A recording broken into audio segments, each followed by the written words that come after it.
Okay, everything's good? Yes, sir. Everything's good. Okay, then let's just run that shit back. We need an intro, but we do not have one. So welcome back to the Furthest From Perfect podcast, episode 2. Episode dose. Yeah. Before we get into it, I would like to say thank you to everybody who listened to episode 1 because you guys really fucking surprised me and there was a lot of support. I did not expect that at all, even the people who watched it on YouTube.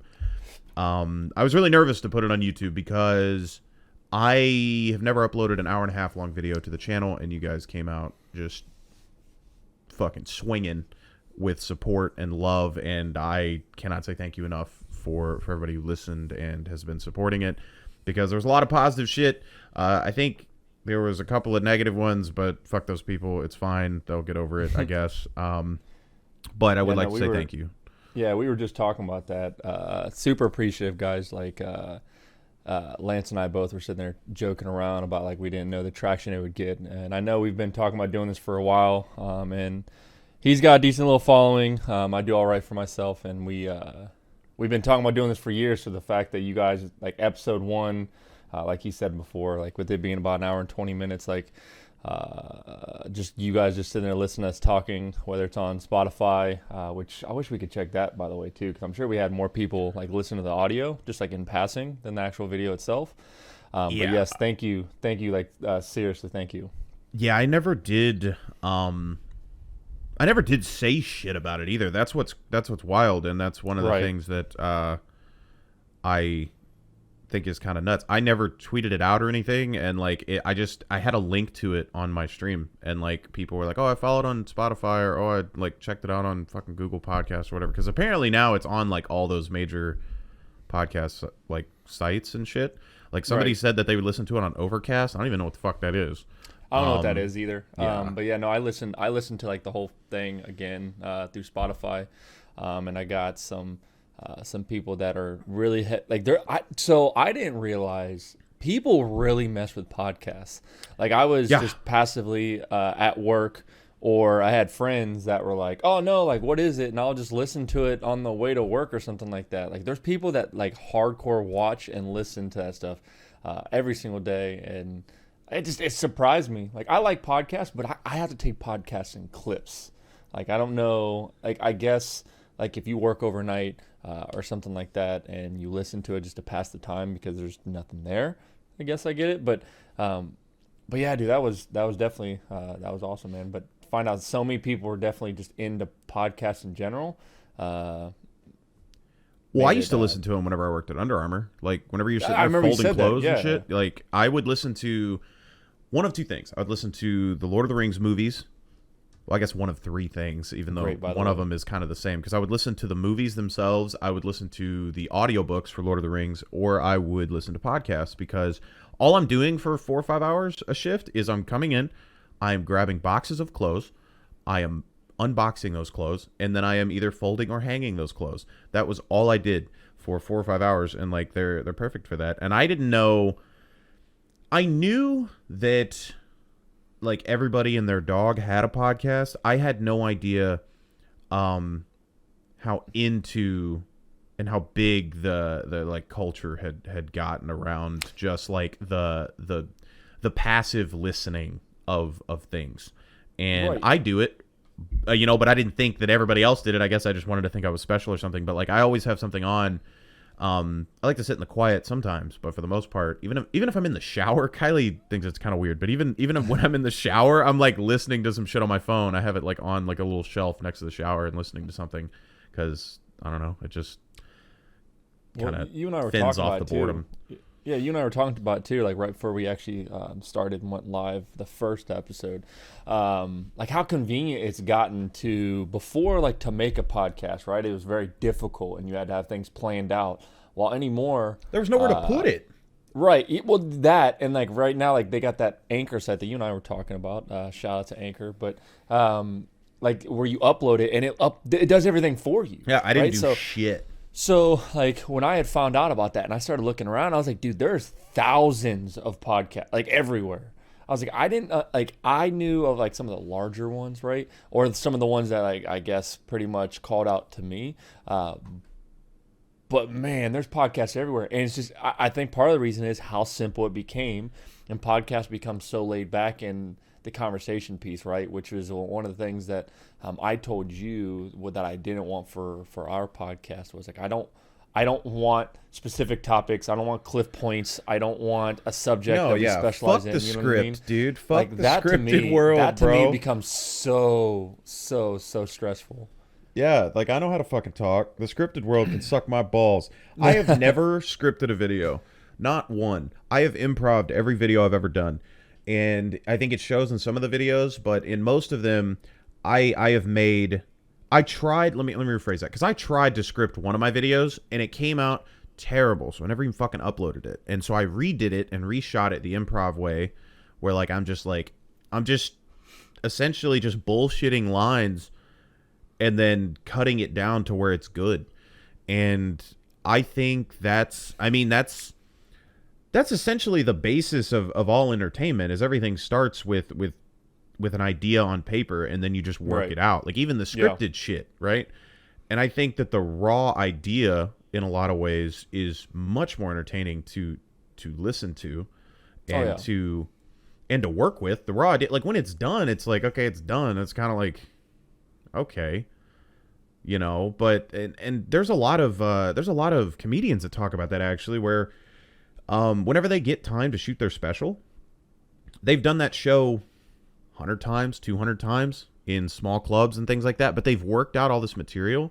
Right. And there's a lot of comedians that like they'll do out of, 365 days in a year, they'll be on stage 250 of those days working out material, and they prefer the small clubs and shit when they're working through an idea and making the idea work. When it's done, it's great, but that's not the fun part. Right. Like when you have the raw idea and you're working through it, that's what makes it fun. It's that weird artistic creative process, so to speak, if you want to get real fucking into it. That's more fun. It's not fun to sit here and it's like, okay, I've typed out this whole thing and we're going to sit here and we're going to talk about it ASMR style, like it's fucking NPR or some shit, and we're going to work this out, Let's talk about let's talk about some climate change, all right? Now, here's the deal. And this is cited from www.worldnations.gov. No, fuck that. No, not doing it. Hell no. It's too much work. Did you, side note, you probably didn't get a chance to watch any of the UFC fights over the weekend, did you? The 40-second clip that I saw on Twitter right after it happened? Yeah, no, I saw the fight. That was crazy. So I told everybody, I thought Conor was going to win, right? I've told people, I've been a Conor fan, but, I hate his antics, right? I've always been a big fan of, not into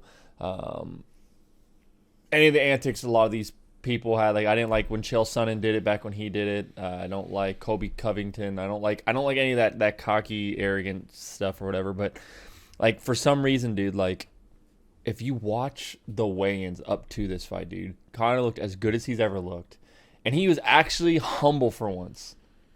Well, he doesn't have to do that anymore. He's always been a really reserved guy, and everybody's been really open about it being an act, and I think that's why a lot of people hate him behind closed doors, is because who the fuck was it? Was it Diaz that said that it's an act and he knows it's an act or something? No, wait, who was the heavyweight? It was Cowboy. No, it was Cowboy. So a couple years back when they had the I think it was right before the first New York fight card, he's sitting there and he was supposed to fight. He was slated to fight Eddie Alvarez. And literally, he's Cowboy throwing it because they kept playing it back on the promotional feed, right? Because for once, Conor didn't boast his fight up and talk all the trash. One, I think it's because Cowboy doesn't feed into that stuff. You can try to talk trash to Cowboy, but he's just going to let it roll off, right? Yeah. But two, I think there genuinely is some respect there. But years ago, Cowboy was sitting there and Conor was talking about how he was going to run through the 155s, go through 170, and then Cowboy Cerrone was because somebody asked, one of the pressers asked out in the audience, was Donald, what do you feel about this? And he was he's got all this talk in front of the cameras and not on stage. He's but when we're back in the dressing rooms and stuff like that, he doesn't have that same energy. He's not talking the same. He's because he knows that it's an act and that he's not going to talk all that trash back here when the cameras aren't around. Yeah, and I don't think he has to act all cocky anymore. He's Conor McGregor. He doesn't have to. Even though like he's lost some fights, taken some time off, and gotten into, you know, kind of gotten away from just being like a fighter with the whole like boxing thing and everything like that. Like he's made his money. He's still probably the most recognizable name in the UFC. Yeah, the most marketed name, I should say. Like hardcore UFC fans, obviously they know people like fucking Usman and things like that. But you don't, like your casual fan, they're like, oh yeah, Conor McGregor, like I remember him. It's kind of like the Ronda Rousey thing too, where like everybody still recognizes Ronda Rousey even though she's moved on and like done not boxing, fucking wrestling and shit. They still know her. Her name still sells, and it's Conor McGregor. Right. You know, like, and so I don't think he has to act like that. And I think after that fight, when he went over and like, you know, gave him a hug, and he wasn't like. He was very calm after that fight. Like he gave Cowboy's grandmother a hug. Like he was so humble, and like I was like, that's the Conor that I remember seeing way back in the day. Like talk trash before I get it, right? Yeah. But like there was no antics at the end of it. Like very, very humble. Like I said, when Cowboy's grandma like walked up and he gave Cowboy's grandma a hug, dude. Like that was, I don't know why, man. That made me gain a whole lot more respect. But what I didn't know, did you know he made $100 million last year? He was ranked 4th on the highest paid athletes in the world. Yeah, I'm not surprised. Literally only behind Floyd Mayweather, 2 soccer players, and LeBron James. After he finishes, because he's got what, 2 or 3 fights left on his contract. So the plan, I believe it's 3. So the plan that they're scripting out was all 4 of his fights. He's saying he's doing this year, which so he can be done. Yeah. Well, so I don't even know if it's that, right? Like he might be very well. Like I have no clue. I haven't really looked into that too much, but I know he said punched and kicked in the head for the rest of their life, dude. His goal, he said he wants to be the highest paid. He wants to be paid. He wants the number 1 slot for the highest paid athlete in the world by the end of the year. So he scripted it out, and that's why he fought so early this year. Is he wants 4 fights this year? He was wanting Cowboy. He was talking about Justin Gaethje. I mean, there's a bunch of names being tossed around right now, right? But they're talking about. Let me see if I can't find it real quick. But they were talking about Kazimna, his trainer. I guess they came out and they were on the plane. And they were sitting there talking about the plan in which they have for this year. But he's going to stay at 170 just in case if Khabib or Tony pull out of the fight. He's going to step in for that. But then they're saying he's going to fight Justin Gaethje, which I think is a stupid. Like I just don't understand that matchup. Like I pray that doesn't happen, right? Like I don't think that's it. I think Conor wins, or do you think Gaethje just like fucks him up? Conor wins by a landslide. Like really, Justin Gaethje is so punch drunk at this point, dude. Everybody's knocked him out. Like he's an exciting fighter, and I can see where people would want to see it, but I don't want to see it. I don't think it's gonna be a good fight. I think Conor sleeps him in the first round, just like he did Cowboy. But they're saying then he wants to fight the winner of Khabib and Ferguson.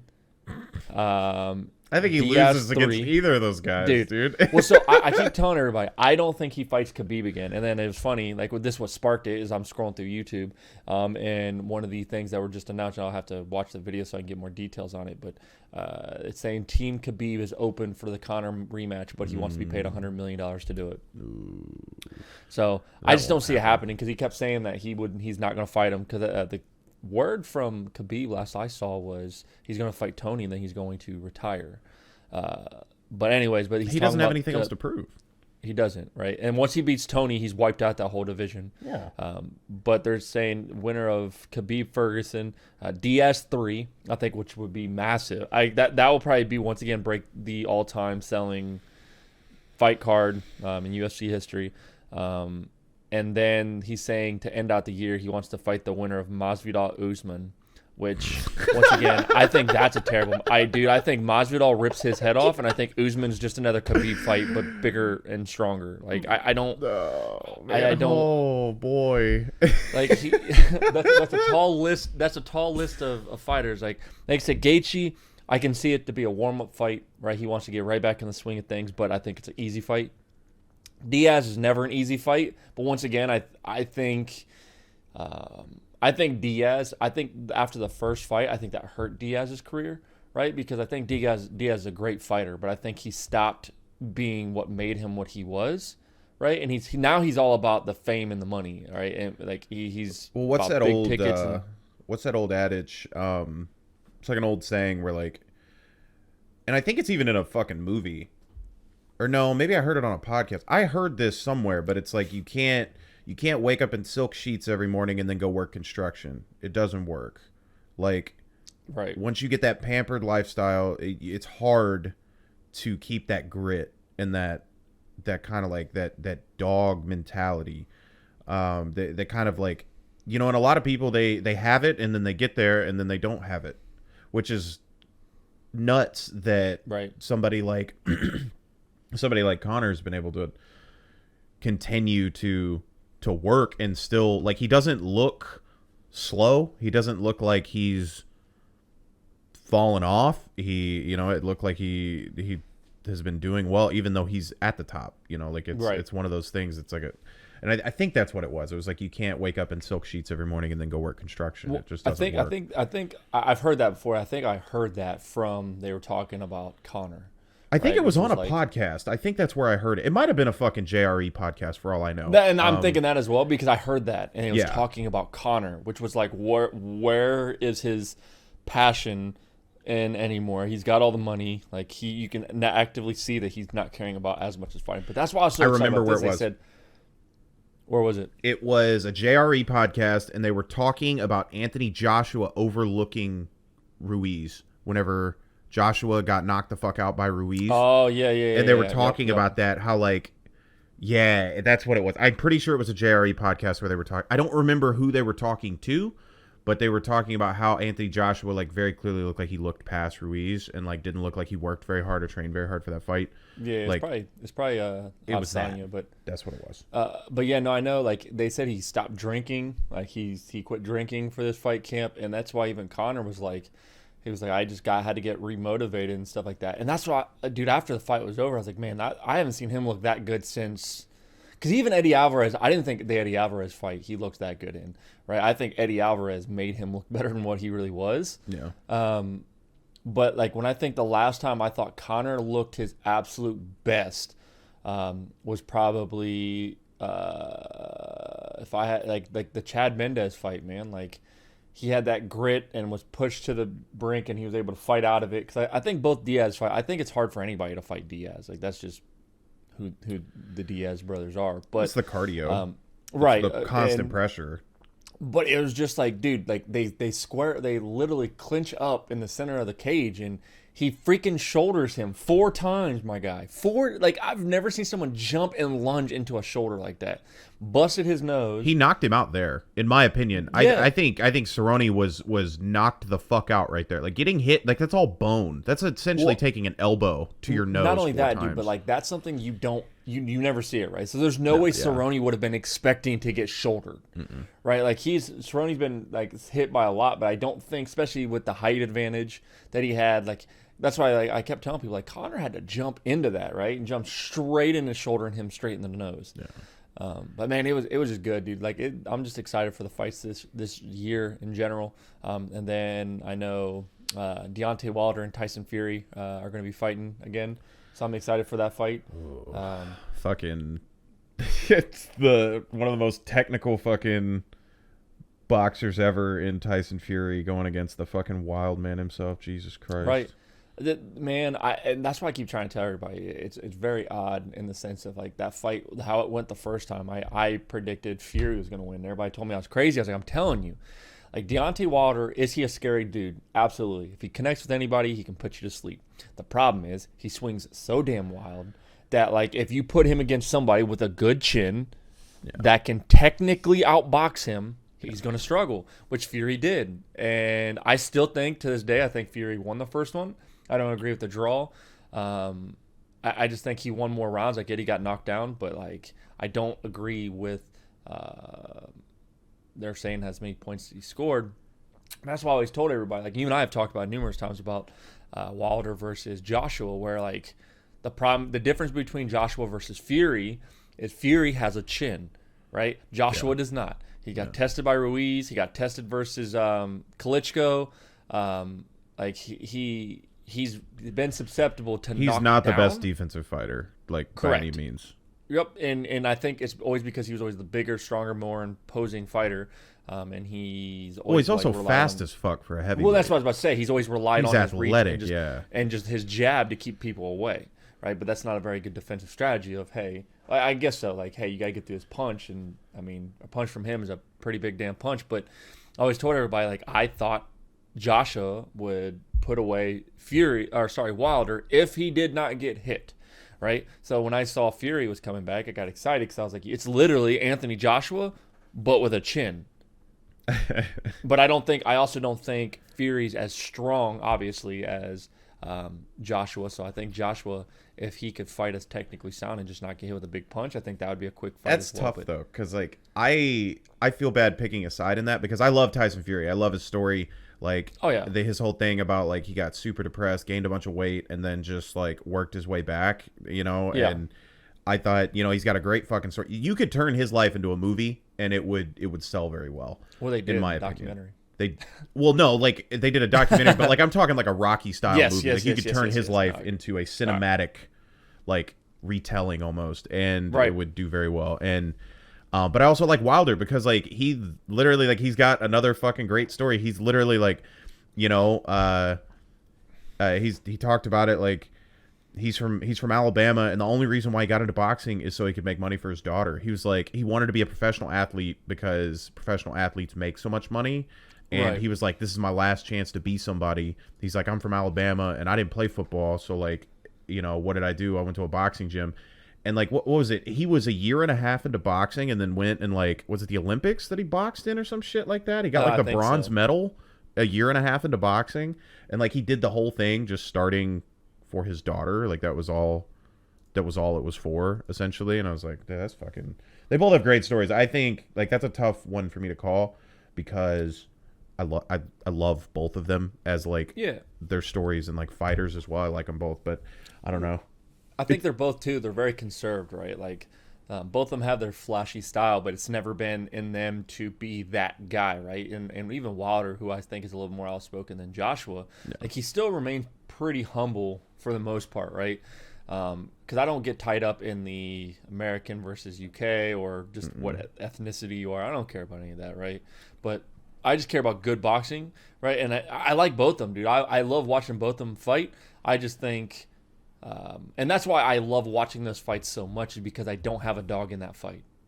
I don't care. Yeah, it's just fun to watch. Right? It was just like the thing of like watching the national championship or watching the NFL playoffs, right? Now that Ohio State lost, Steelers didn't make it. Now I get to just enjoy the sport that I enjoy watching, right? So like I don't have a dog in that fight. I don't care. The only boxer you'll ever catch me rooting against is Mayweather, dude. I think he's just arrogant. But at the same time, I tell people all the time, he will go down. Like if you don't put him in the top 3 best boxers who ever lived, I think you're wrong.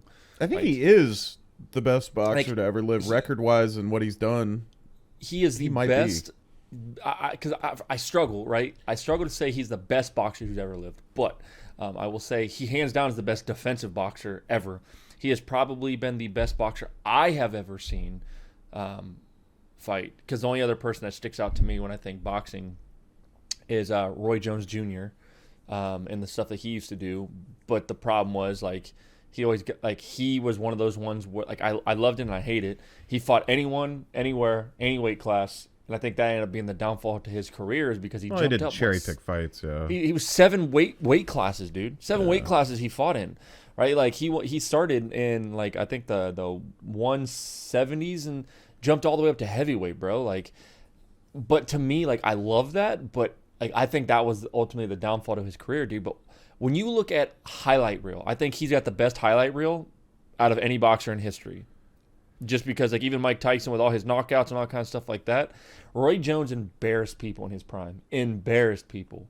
And to me, like, that's, like, why, like, I would still put him above Floyd as being the best fighter ever, just because of what he did for me when I got to see him the few times that I did, but even more so the highlight reels. But Floyd, definitely the best defensive fighter. And then, like I said, if you don't put him in your top 3, I think you're crazy. Like, you can't, right? Even if you don't agree with it, like, like strictly off statistics, what you saw, because so many people want to talk statistics, right? But they're like, oh, but statistics only go so far. Yeah, but when you watch those fights, he took no hits ever, and he took the least amount of damage in boxing history. And like, good, bad, and different. Say what you want about him, but like, no one gets into boxing and say, hey, please hit me.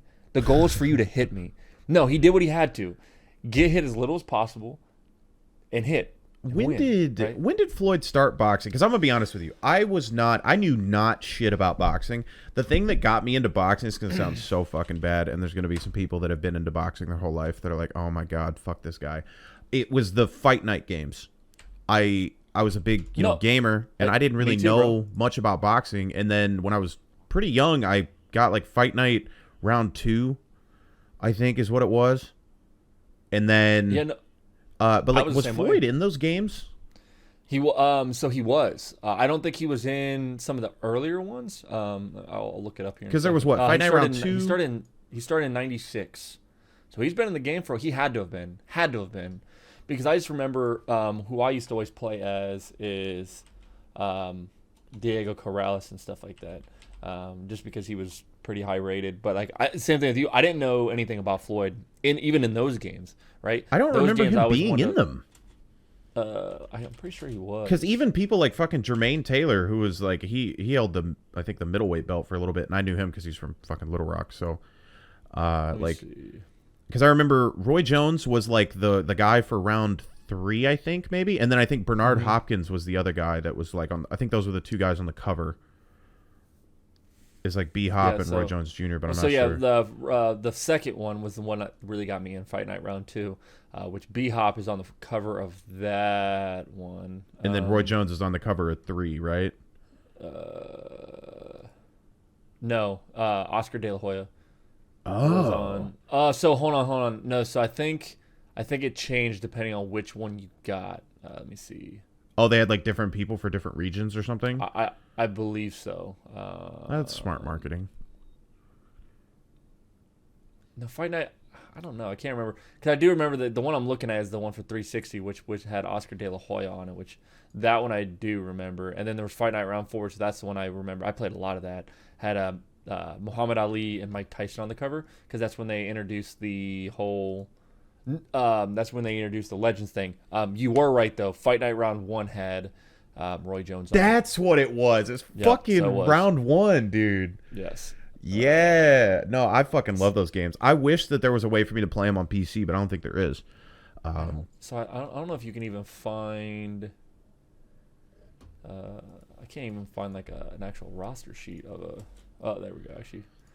Like characters, because I always used to do the career mode and shit, and like you would fight like legit boxers like later in your career, like as you progressed, and like I don't remember ever fighting him. But then again, I always made light heavyweights and heavyweights. That was always my so lightweight had Floyd Mayweather in it. Oh, was he any good? Do you have a good like rating? You're not looking at a stat page. Never mind.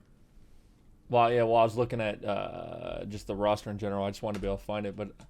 Let me see. Now I'm interested, because like, I would have had to play with him at some point, because like just being young and dumb, like you want to play always with like the best people whenever you go to do anything. Well, that's what I'm saying. I was wondering what he was rated, because I don't remember him in the games. But again, I always enjoyed the light heavyweights and the heavyweights, because I would always just like max out some dude's strength and go like One Punch Man. Say, Tom, I'm gonna punch your skull out of the back of your head. Although it was always fun, like playing as the little guys and watching how fast they fought, like Pacquiao and Fight Night Round 3, dude. When you started throwing punches, dude, he was so fast. He's so fucking fast. But I used to always fucking do the career mode and shit. Let me see. So it doesn't look like he was in all of them. That's weird. Yeah, I can't actually get like an actual... That's okay. Score sheet of it. It's not really all that important anyways, but because it looks like a couple of them they had to make Floyd Mayweather. But I remember, so I think it was either round 3 or 4 when you could fight online, right? And I did that a lot. And when you could download rosters and you could download fighters and stuff like that, I remember I used to always download Rocky and... I remember was round 4 the one with that really cheesy career mode that was like, you like went to jail and then you came back out and then like you had to fight this big ass motherfucker that looks like Guile from Street Fighter. His name's like Frost or some shit. I don't remember. I don't remember that one exactly. He's like this big ass motherfucker with like tattoos and shit, and they like arcade style. They like made the career arcade style where like in one fight you like break your hand and so you can't use your right hand or some shit like that. And like I liked it. It was cool, but I was like, bro, just give me my old career mode. Like I just wanted the freedom. And I was talking about this on stream, how games have fucking done that, where like they've started to restrict you really bad. Because I was talking about the old street games like NFL Street and NBA Street and shit like that. Like I want to play them because that was the coolest shit ever, and I wish a game would do that again. Where like you start as a scrub and you upgrade your character as you like play at all these different like locations and all these different like famous courts, like fucking like Rucker Park and things like that. And you build a team and like play through all these different pickup games and shit. I thought that was the coolest thing ever because it's like you start from nothing and then you build up, and then once you get to a point where like you've made that guy, like you've gotten as far as you can in that career, then you make another one and do a different play style and maybe pick different teammates that next time or whatever. You know what I mean? Like it gives you choices and options. It doesn't. So you were talking about Fight Night Champion because it was funny because Champion Isaac Frost was one of the people on there rated 95. Yeah, that motherfucker. He wasn't. Floyd Mayweather wasn't in the champion ones because like the top of each class, obviously heavyweights, Muhammad Ali, Mike Tyson, Evander Holyfield, all over 90. Light heavyweight, Roy Jones 93, B-Hop 90. Then you had middleweights at Ray Robinson 96. He was the highest rated in the entire game. Sugar Ray Robinson, Sugar Ray Leonard at 93, Marvin Hagler 93. Welterweight was Pacquiao, Hearns, De La Hoya, Sugar Ray Leonard, Thomas Bradley, Julio Cesar Chavez. They even had Zab Judah. They put Zab Judah, but you don't put Floyd Mayweather in there. That's what I'm saying. I don't know if they my had boy Zab Judah in there. They added Ricky Hatton. Come on, man. Well, like I said, I didn't remember him in some of those, and I wonder if he wouldn't give them his likeness. I wouldn't be surprised. Like if it was he's so big, like, you know. Like I wonder if either they couldn't afford it or he just wouldn't release his likeness to it. Right. Which does happen. That's why like in those old NCAA basketball games and shit, like I remember. So Arkansas used to have this 7-foot center that played for him. All he was good for was blocking shots, really. But like he's a 7-footer in college basketball. Like that's pretty good. Like he was like 7'1", something like that. And he's like this tall white dude with long blonde hair. And in the game, he's like a black dude with an afro. Like because they couldn't use the likeness for the players. So they just went like the complete opposite way with almost every character. Like the Lopez brothers are in one of the basketball games, and like they're not skinny with curly hair. They're like these big muscled out brick shit houses that are on Stanford. Like they're huge, and like the Lopez brothers in reality, they're like these like kind of lanky like short haired guys, and they're like the Lopez brothers in the game look like these fucking bodybuilders because they couldn't use their likeness. So they flipped it back. I wish they'd make those fucking NCAA games again, but they gotta agree to let fucking companies use the likeness of the players. Because that was some of the most fun, dude. I remember those games. I really want to go back and play these games. Dude, like cause I'm still trying to find like some of the other ones because there's no way Floyd Mayweather was like ranked a 90 or above. There's no way, or else I would have played as him and I would have remembered playing as him. But those games were so good. You remember how like when those games first dropped though? Because Fight Night Round 3 was the iconic one for me, what I put the most time into. But the graphics, dude, those games were cutting edge graphics. I remember seeing the trailer where I looked at my dad. I was like, Dad, we've got to get this game because I just remember. Or no, so that one would have been 2009 when it came out, around there. So I would have bought it myself. But I remember like seeing a dude take a punch and like the sweat go flying off his face and stuff like that. I was like, that at the time you're like, this is so realistic. Well, even the in between rounds where you got to be your own cut man. Oh yeah. And like you fix cuts and like lower swelling and shit, and then not only that, but the I thought it was the coolest fucking thing in the world. You could customize your intro with like, you could get like fucking lasers and smoke and shit and to like come into, and then like the different arenas that you'd fight in and like the different like theaters and fucking then you'd fight in like some shitty like high school gym and like, you know, to start off with, and then you'd work your way up into these big fucking like arenas, and it was the coolest thing. I wish that there was more of those games made. Like, I feel like the variety has gone away in that sense because it's so expensive to make games now. There's no risk taken. Like everything that's made now tends to already have a kind of a fan base. Like they're continuing things that already have a fan base in place, rather than like, oh shit, we're gonna make a boxing game, because like they just don't. I feel like they don't. Probably don't sell like they used to. You know. Well, like, not only that, with it just being EA, EA put all their apples into the UFC games, and that's why they started making more of those. That's true. But think about that. Final answer: Floyd Mayweather was not in 3. He was not in 3. He was not in Champions. He was in 2. That was the last one he was in. Because I saw an ad or an article where a lot of people were frustrated that Mayweather was not in 3, and they were making a big deal about it. But exactly what you said, he probably didn't sign off his rights. Like he was probably like, pay me $100 million. Yeah. You gonna have my face all over the game? $100 million. Oh, I'm not on the cover. Did he ever take like breaks from boxing? Was he maybe off that year that came out or something? No, not back in. So that one came out. So that one came out back in 2006. So he would have still been in his prime at that point. Yeah. Okay.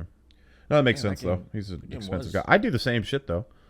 You know, if I had already been in a video game, because that's always like one of those things. You know, I think you want to be in one. You know, like if I can be Keanu Reeves in Cyberpunk, you know, kind of thing. Put me in a RPG, I'd be like, oh my god, that's me. But after that, yeah, you know what? You're gonna give me fuck my life up money to put me in a game, to use my likeness, 100%. Like, definitely, you're gonna give me fuck my life up money. Yeah, because he was in here. So he started in '96. First one came out in 2004. Second one 05. 06 for 3. 09 for 4. Champion was 2011. Yeah, I remember that shit too. I remember that shit, dude. Do you remember? I remember. Did you like the new season of South Park? So I was just about to talk about that. So let me see real quick. I gotta turn my TV on real quick. Because I was watching it last night while I was playing WoW, just like in between. Because the PvP that you do in WoW, like you could play without even watching, so it's pretty stupid. But so I was catching up on all my episodes and stuff, and I didn't know how far back I was, because I was still like in the middle of the Tegrity stuff, which, by the way, hated it. That entire Tegrity season, I hated it. So stupid. It wasn't for me. But I'm on. Also, I guess I am on the last season, the Christmas, or sorry, the last episode, to Christmas Snow. Fun fact, if that's the one that I'm thinking of, the phone number that they give you at the end of that episode, it actually works. Me and Kylie called it, and they put you through an automated menu where you can select all those different things. Yeah, they showed like a phone number for the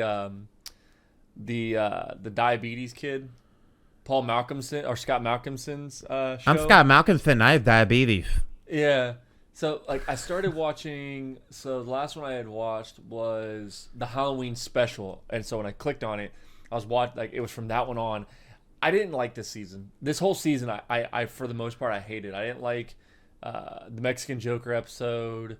The shots was okay. Like, whenever, they had to, like, hog time up and stuff. That one was a pretty good one, now that I think about it. The goo was stupid. The Halloween special was I thought they were going to do more with the Goo Man. I really did. I thought they were going to do more with that, and they kind of didn't. They kind of just let it fall off. Yeah. The PC Babies episode, that one was pretty stupid. Like, I'm surprised they were able to get away with doing the Randy Savage oh God, yeah. transgender thing. They had a pretty clear stance on that one, which, I mean, that's a pretty universal stance, I feel like. I'm not kidding. I have not seen a single person that agrees with a lot of that shit that's going on with, like, like the trans athletes and stuff, I have not seen a single argument for it. I have seen I have seen nothing but people that are like, and even Kylie that is all about like equality and inclusion and things like that. She's even like, yeah, that's a little unfair. So like she's I took Joe Rogan's stance on the sense of like anything that's a physical thing that you are doing, like that is something you can't. There's no at birth. There's no sex when it comes to it. Like that is science. Like men literally like you can't just sit here and say, oh, why I identify as this and science doesn't back it up, right? Like like powerlifting, fighting, wrestling, anything like that, like it just doesn't make sense, right? If you want to go be in a beauty pageant, go ahead, fine, do whatever you need to do. But when it comes to something where like physicality, like your body is built to be able to take on more. Well, you're full of testosterone. That's what I'm saying. You're full of fucking like growth hormone, like natural growth hormone in your body, and I think that I saw a YouTube video about it. There was this girl in like high school track that was like saying that colleges are just giving scholarships like for women's track and field. They're just giving scholarships to trans athletes because they are crushing records, like not even close. They are crushing records in high school track. And she said that she went from being like one of, it's a big thing. It was all over YouTube for a little bit. I don't know if it's still like going around or what, but she said that she was like, went from being one of the best in the state to being like I don't even think she like made state or some shit due to the influx of people. And apparently, I don't know how much merit there is to this. You can't like discount people's, the way they feel and like what the fuck they're going through and stuff. But apparently there's motherfuckers that are transitioning or claiming that they're transitioning without actually transitioning just so they can compete and like kill, like crush everybody else. Apparently that it's like those few shitheads, you know what I mean, that'll do anything to like win. They're not doing so hot in like the men's division, and so they're claiming that they're transitioning to transition, and then they're crushing it. But already there's been bans for it. Like already there's been people that are saying that trans athletes can't compete, and I don't know if it was Joe Rogan or whatever, but there's been a lot of lobbying for just like trans specific divisions.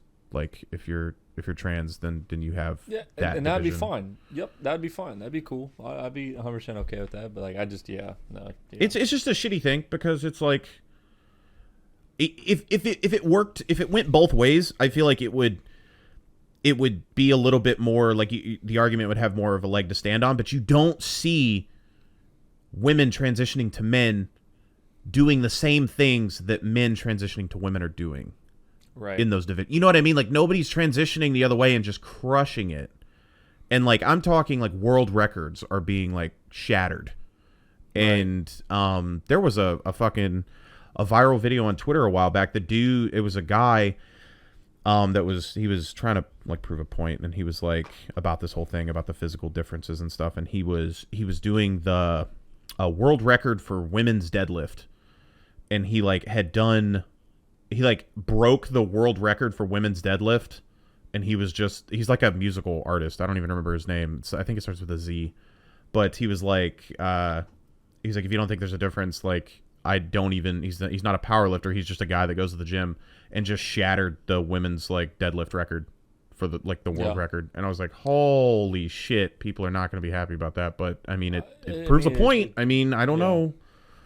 There's a thing there. It's just that I think, but I haven't seen any arguments really for it, other than because there isn't any, and if there is, you're ignorant.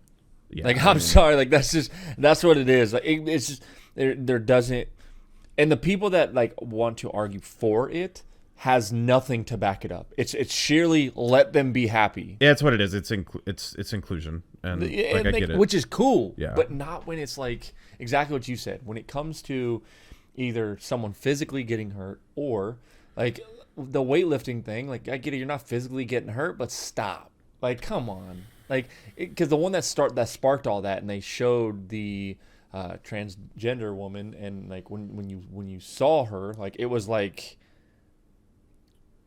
you are newly transitioned. Like it's not. Yeah, and that's always the argument too. Is like people are, like I said, there's been a lot of people claiming to transition, but not actually transitioning. Right. And they're just like going to like athletic events, and they're biologically, because they're not actually transitioning, they are biologically still males, just competing with women. Yep. And that's been a big thing. And I don't know. Like I said, even Kylie, who's all about like that, just just inclusion and everything. I've talked to her about it, and she's like, yeah, that's pretty bad. Like she's like, that's pretty, because she played sports in high school and stuff. And I mean, like, obviously it gets kind of like worse as you move up or whatever, but like in high school and stuff too, like there was even if you want to do something like with basketball, right? I'd have this fucking story. We had a girls team that was undefeated, that had a couple of girls that went Division I. Our high school team was nationally ranked, undefeated, had multiple guys go Division I, Division II. Like our top 8 players all went to college on scholarship, like Division I, Division II. And we, you know how it is in high school. Like the fucking girls team is always talking shit to the guys team, whatever. We just scrimmaged. That's all it was, and we kept scoring. We beat them by 40. It like wasn't even close. And there's always that argument about like, could the best WNBA player play in the NBA? And it's like, there's actually I believe there's no rule against it. Like if a woman was good enough to play in the NBA, I'm pretty sure she could be on a roster. I could be wrong on that, but I'm almost positive that it's just the other way. Like if LeBron James wanted to go play in the WNBA, he couldn't. But if a woman wanted to play in the NBA and she was good enough to make a team and be on the roster, I'm pretty sure she can. I could be wrong on that. I don't know. Like you can fucking check my research or check my fucking facts on that. But I don't think there's anything that actually prohibits a woman from being on the NBA or being on an NBA roster. No, dude. I want to see Joanna Man. I need to fucking Google that actually, because I don't want to like speak out of turn like really badly. So when stuff like that happens, I think that the best WNBA player could make it in the NBA? I absolutely do. But not to the impact that they would have, right? Like, so you could still be a spot-up shooter, because I think shooting is one of those things where I don't think male, female. I think shooting is one of those few things in basketball that doesn't matter sex at all. Here it is. Found right? it. Like, but what I will say, with that being said, I think that still, like, it's one of those things, right? It's kind of like, oh, could LSU beat the Browns? Right? Could LSU beat some NFL teams, right? Could they? Yeah. Would they? Probably not. Like, you're talking about in the NFL, like the worst players on an NFL team are still better than 50% of the roster that will never like touch the ball in the NFL, right? Versus the NCAA. And I think it's kind of like one of those things where you put the best woman basketball player on an NBA team. Do I think she can make it? Absolutely. She might even get some playing time. But you're talking about, like, she could be the best point guard in the world in women's basketball. I don't think she breaks top 20 in the NBA. Well, I looked it up because I just wanted to make sure. I wanted to fact check myself. There is no rule in the NBA against female players. None have never made an active roster. So there's that. I don't know if that is because nobody's trying out. They're just, going to go to the WNBA or whatever. But but yeah, that's a thing. Like they can play there, but it just doesn't make sense, right? Like there's no part of that I could honestly say a female probably thinks about, like, I'm going to go play with the men. Like I don't think it's one of those things where they necessarily care enough. Right? I don't know.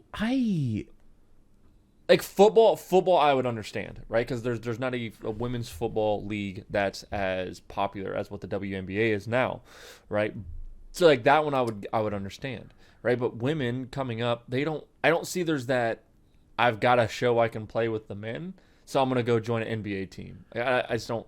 I do wish that they would market it better, because the WNBA is it doesn't do well in terms of numbers. It doesn't. And people always argue about the pay discrepancy and things like that, and then people come back and they're like, well, you got to put people in the stands and stuff like that. But I hate the fact that the WNBA is treated like a joke. I mean, these are professional athletes. These women are incredibly athletic, and they're very skilled and they're very talented. But then the NBA, instead of promoting they almost treat it like a sideshow. Like, what was it? They had 2 WNBA players play in an all-star event, but it wasn't like the all-star game. It was like they had them out there with like the celebrities, and like the celebrity game is a shit show. There is like 55-year-old like peepaws out there that have never touched a basketball in their life, and it's out there because like people laugh at the celebrity game. Like, they want to see their favorite celebrity suck at basketball, because it's like, oh, you're the celebrity, but you can't play basketball. They want them to almost watch them make a fool of themselves. And they put two of the best WNBA players out there. And I think it was either last year or year before, maybe. There was 2 WNBA players in it to, like, I don't know if it was evening the teams or what. It's like, that is, to me, that's disrespectful as fuck. Yeah, it's very disrespectful. Yeah. Like, you work your entire life on a craft, and for it to be like, it's a joke. Yeah. People are making it a joke, and like, I don't know. I think that there's a lot of things that could be done better for that organization in general, especially considering there's no, like, I don't know. Like, I feel like there is a market for it, to be honest. Like, there's a lot of young girls that play basketball, right? And I feel like, at least growing up, the girls that I knew, because I played basketball my whole life, and the girls that I knew were always looking at like male role models as players. They weren't looking at Candace Parker. They weren't looking at people in the WNBA. They were looking at fucking Allen Iverson and fucking LeBron James and Kobe Bryant and stuff. And those are young girls that are looking at the NBA instead of the WNBA, and it's kind of like, I don't know. I think they could do more for it. I don't know how, because I'm not smart enough and I don't have all the fucking numbers, but I'm just saying I wish that they could do more for it, for shit like that. But I don't know. So I mean, and you're younger than I am, but like, even when you were coming up, like, WNBA was around, but like exactly what you said, there was no marketing behind it, right? So like, who do you aspire to be, right? Like, I know there was Diana Taurasi or whatever her name was. Like, she was the big one for a long time. Yeah. Of like the Miss WNBA, right? But even then, like, I didn't know it existed. Yeah. Whether that's ignorance or whether it's because like I didn't really have a lot of internet access until like late in high school. Mm-hmm. I didn't know the WNBA was a thing.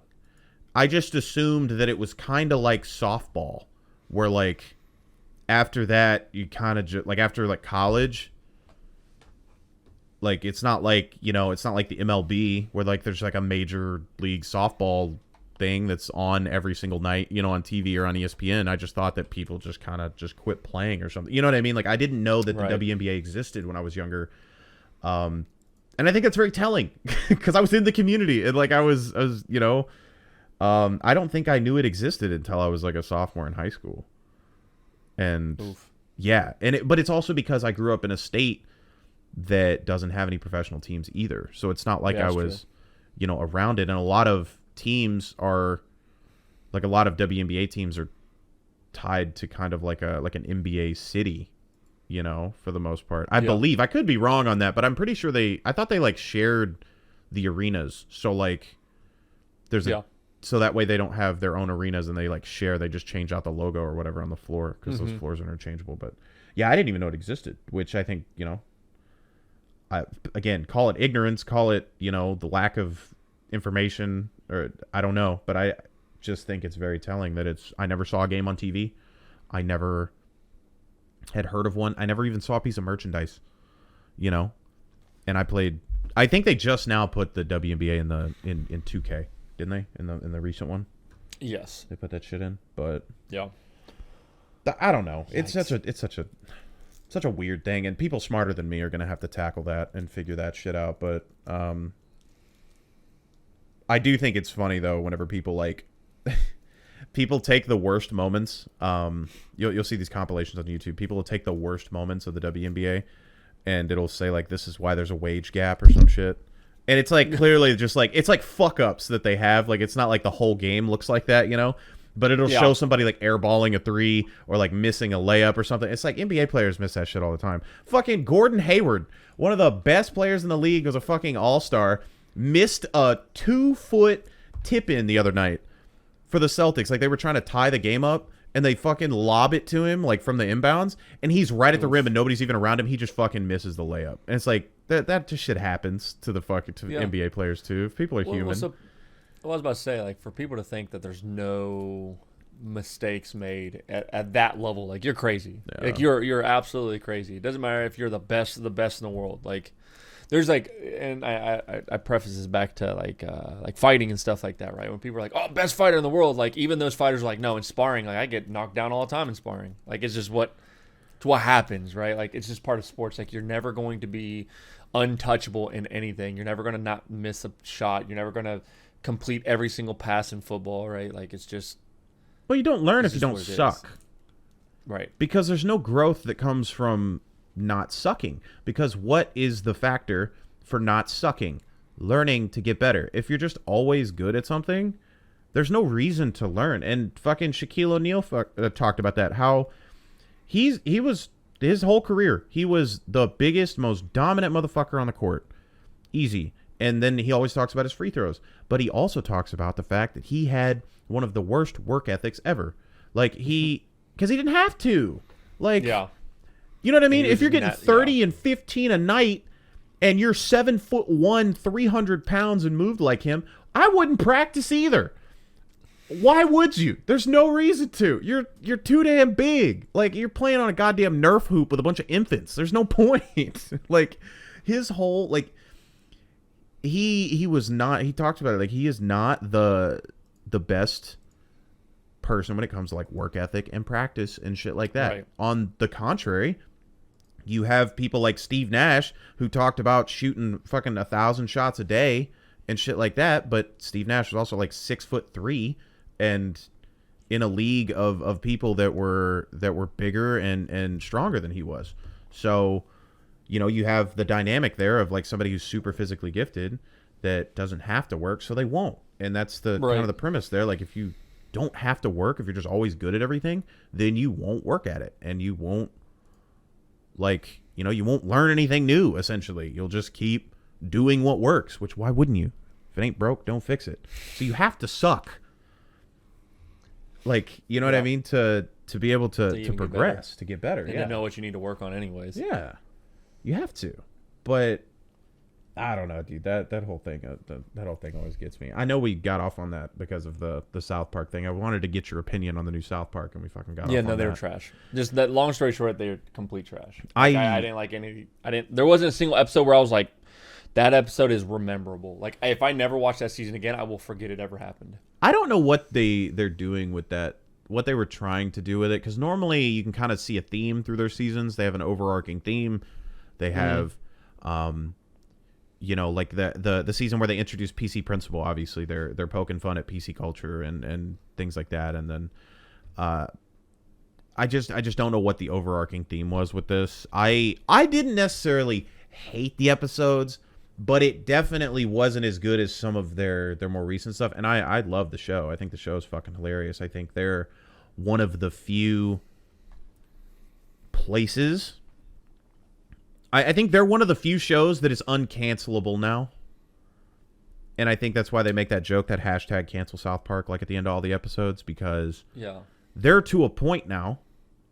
I don't know if they can do anything that shocks people anymore, especially after that, like after everything that they've done. I feel like they're one of the few, I guess, joke safe havens in terms of like, people see it and they're like, oh, that's South Park. Like they kind of just expect it to be just like ridiculous and gross. But I don't think anybody actually takes that show seriously. Right. Which is perfect because you're not supposed to take it seriously. Like you're not supposed to watch an episode of South Park and have it change your life. You're supposed to watch it and be able to laugh at dumb shit. It's not. Well, so I think they've hit that peak where like now there's nothing that they can do that either A, they haven't done, or B, like chances are they've probably done a more controversial episode, right? Like they've touched on Allah, they've touched on abortion, gay marriage, transgender stuff, like war on terrorism. Yeah. They've touched on everything possible, right? So like the chances are you're not going to find something that they haven't done, or like you're not, it's hard for them to top the controversy in which they've already created. But I will say they're very good at poking fun at both sides. That show is super fucking good at showing two perspectives. Like they show both sides of the fence, and they both look stupid. Right. Like while they're doing, like I remember the school shooting episode, where Sharon is constantly like, "Why the fuck is this happening?" And everybody just blames it on her period the whole episode. And like it was like poking fun at, like, in a sense, the way I took it, at least. I don't know if this is actually, but this is the way I took it. One, people that are outraged but never actually take any steps to fix it. They're just yelling. Yeah. That's what Sharon was in the episode. She was the people that were just screaming but not doing anything productive with it and not actually like fixing the issue. But on the flip side, you also have the people that are just like coming up with all these other excuses as to why this is happening. Like, oh, she's crazy. She's on her period. Like at one point, Randy's standing outside of a shop and he's like trying to like wave inside to the person to warn them that she's on her period. And so he's like doing all these hand motions, like there's blood like gushing out of her or whatever. And like he's got and it's essentially everybody writing off the people that are bringing up the issues, just sweeping them under the rug. Oh, you're this, you're crazy, you're hysterical, you're a woman on her period, right? And then you have Sharon, who is the other extreme, which are the people that are shouting constantly, but not actually taking any steps to do anything. They're just shouting. They're just screaming. And one, nobody wants to listen to that, and two, like, you know, people just aren't taking it seriously. So they do a good job of even on really controversial topics like that, poking fun at the two extremes, essentially. Right. Like the people that don't think it's an issue, and then the people that think it's so much of an issue that they talk about it constantly but don't do anything about it. That kind of like non-action. And I don't know. I think that show is, a lot of the episodes are written like that, and I think it's a good way to, I don't know, get people to think, but also like take it in a different light, I guess. Because I'm one of those people, like I've talked about this. I work through things with humor. I work through a lot of issues with humor. Even shit that is really tough to talk about. I just work through it with humor overall. Right. Yeah, because I mean, sometimes it's the only way you can handle certain things. Like, can't take anything too seriously. That's just the way I've always done it. That's the way I deal with shit. Because whenever stuff gets too serious, I just deflect. That's the way I handle things. Yeah, and I just avoid it completely. Yeah. That's just how I handle things. Because I'm just that piece of shit human being. You want to talk about your feelings? Nope, don't want to do it. Are you sure? Positive. 100% positive. Do you want to talk about let's talk about your issue with your mom. Let's talk about that. Nope, not doing it. You don't want to? It's big negative. Big negative. All right, we have hit our hour mark, so we're gonna go ahead and stop talking and let you lovely people get on with your day. Thank you so much for listening along with us, and if you're watching, thank you so much for watching this on YouTube. I do hope you guys enjoy it. It's just us just shooting the shit, and this is kind of gonna be what it is. We just kind of give opinions and talk through it and get things out there and work through things that we've been kind of dealing with throughout the week or thinking about. And we really appreciate you guys. As always, you can follow us on Twitter if you want to. I'll let you guys get out of here. Thank you so much for watching and listening. Yep. Thank you. Bye.